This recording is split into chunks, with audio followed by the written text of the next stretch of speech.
for me, it's like everything. A good voice is animates itself. I don't know who asked. Did you ask that? Yeah. A good voice it animates itself like him. Do you know that he never got another part for an animated character? And it's too specific, you know, because I ran into him a few years ago in Burbank here at an English pub. And Don Hahn and I had lunch there, and he walked in with Jeremy Irons, grabbing an ashtray and for smoking outside, you know, sitting outside. And so after lunch we went over to his table outside, and he said, "No, I never got another role, another animated role. I must not have done a good job." And I said, no, it's not that. You're too good of a job because you're so identified with that character. What he has done over the years, he narrated a few National Geographic wildlife specials about hyenas and lions and elephants and all that, you know. But you listen to that, it's Scott telling you the story, you know. It's so specific, you know. I think that's why people have shied away from hiring him for something else.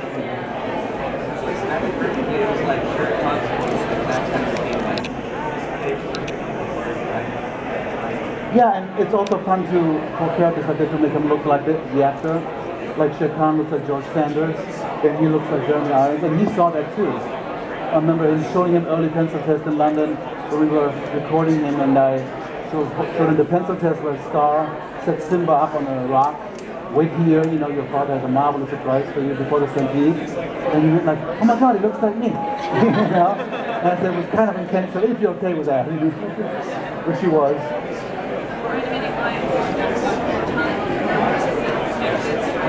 Oh yeah. You know, but there's only so much you can get at a zoo, because they always just sleep under a tree, and that's all you get, you know. So you gotta look at these National Geographic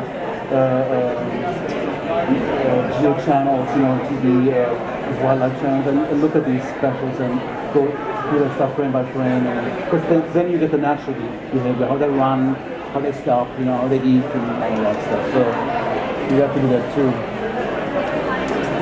Yep, we had in a conference, it was exciting. So here's a story that I've told many times before about that, but maybe some of you haven't heard it. It's a true story. So we had these lions at the studio, right? So they start out with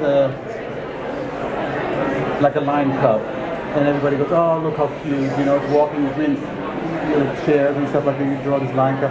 Then came a 2-year-old female, and she's kind of fully grown. She's already checking us out, so you kind of miss that a little bit, you know. I mean, they're all with a handler on the chain, and then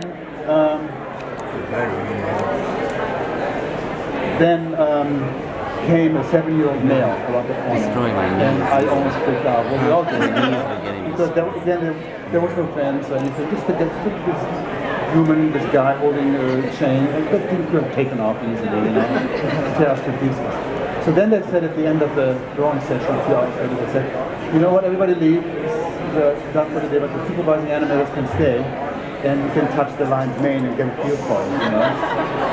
It's kind of cool and scary at the same time. So I remember it was my turn to go up there and touch the lion's mane, and I went like, "You know, this is my drawing hand." Just thinking, think about that, you know.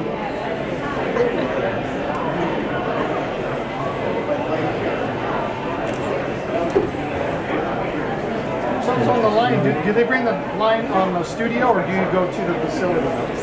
We did both. We went to wildlife parks, San Diego Park, but we also had them at the studio. Well, there's an outfit in LA, and probably several, who raise these animals for films and commercials and stuff like that. I forget the name of them now.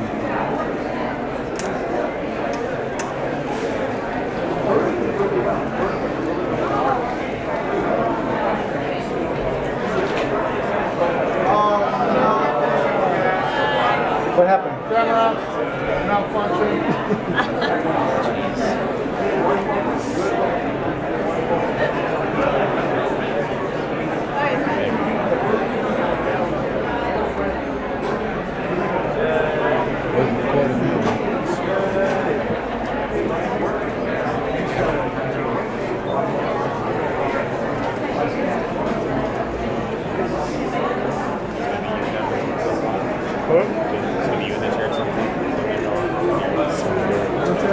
Hopefully.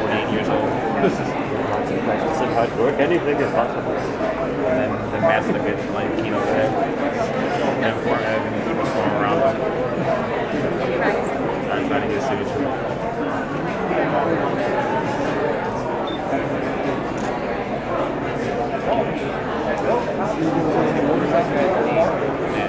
The one, the white t-shirt, the last one that got cut off. Michael Horowitz or something. Yeah, I got it written down. Yeah, he's from Pixar.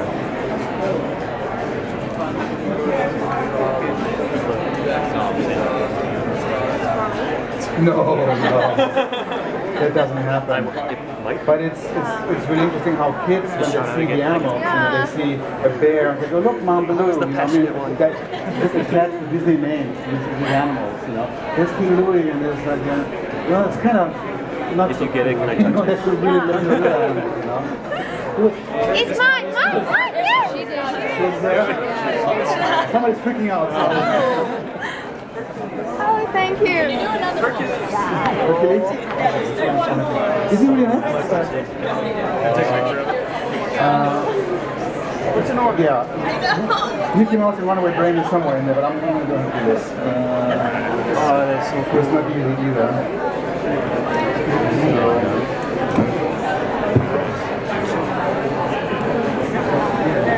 Your life is complete. Yeah, I got my Glen Keane straw. I'm like, See, I can't die yet. I know. We gotta come back next year and die again. I can't die until I have. Even if it's.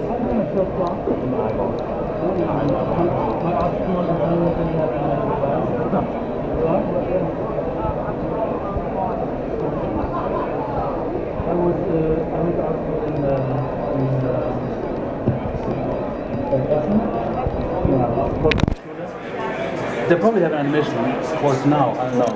But in those days they didn't have one. So Hamburg has a big Rubik's Cube, they all have everything. But not in my case, yeah. I'm also probably Super 8 movies, you know, frames, frame by frame studies and stuff. You know, so, yeah. You should draw until everyone sells it. I'll be here all day. Everybody gets a die. Your favorite one? No, it's because you like them for different reasons. You know, I really like all of them. Who's the draw right now? Get us done. What? I didn't hear the name. What if you'll ever draw my whole team? It's fun.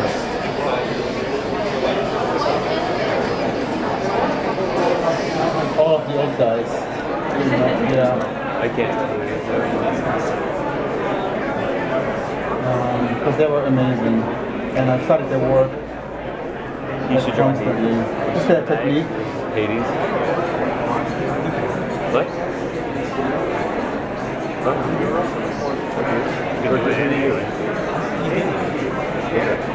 donated by the he worked on. Andreas, He did. I have two questions. Okay. First one is, what do you feel, I just want to work on Fences and Fog. Were you trying out the digital animation, basically paperless animation? No, I wasn't. Because I never thought that paper was an issue or was the problem. Then maybe we should And the second question was, there's a lot of traditional animated films coming from Europe these days. And the last one I saw was really excellent was Ernest and Celsky. And the two? From Ernest and Celsky. yeah, have you heard of Gobelins? Oh, I think I saw some Gobelins school in France? I saw some clips from that. It's sort of a loose, sketchy style. Yeah. It looks really nice, yeah. I think that most of the 2D stuff going on right now is in France. Yeah. And I think one of the reasons is because they have that comic book culture. You know, they grew up with their own business, and so visual storytelling and drawing form is part of their culture. So they're keeping it up. But they're finding a way to do it. Yeah. They're really pushing 2D to this day. What?